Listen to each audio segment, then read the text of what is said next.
સોમનાથ પ્રભાસ પાટણ ઓજી વિસ્તાર પ્રગતિશીલ ખેડૂત દેવાભાઈ વાઢેરે જણાવ્યું કે ખેતીને સમૃદ્ધ બનાવવા સારામાં સારું બિયારણ વાપરવું, પાકનું જતન કરવું અને ટપક સિંચાઈ પદ્ધતિથી ખેતી કરવી જોઈએ.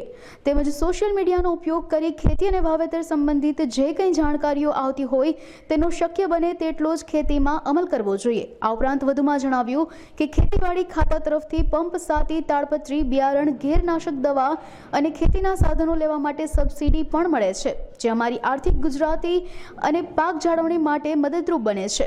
તેમજ ખેતી સમૃદ્ધ બને તથા ખરીદદારોના વેપારીઓને સારી અને ગુણવત્તાયુક્ત પાક મળે તેવો પ્રયત્ન કરવામાં આવે છે. શ્રી દેવાભાઈ જેઠાભાઈ વાઢેર, રહેવાસી પ્રભાસ પાટણ મોટા કરોડે વાડી વિસ્તાર.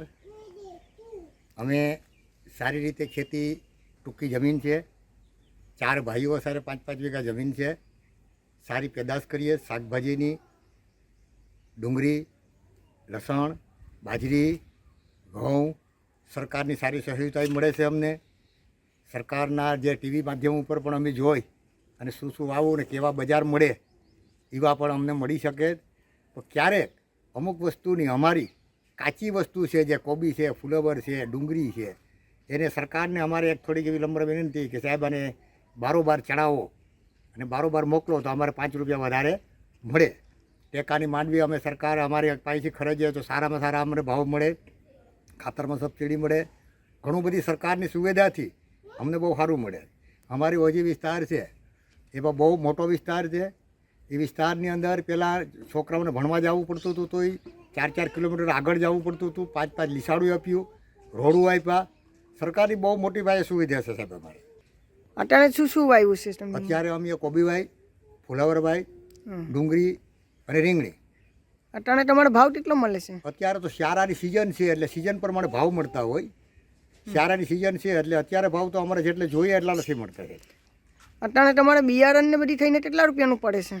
બિયારણ તો સાહેબ અત્યારે વીઘાનો ખર્ચ અમે ગણવા જઈએ તો 1 વીઘો વાવેતર કરીને નીકળીએ તો અમારે 4-5 હજાર રૂપિયાનો ખર્ચ આવે. ત્યારે અમે 1 વીઘો વાવેતર કરીને બાયણે નીકળીએ.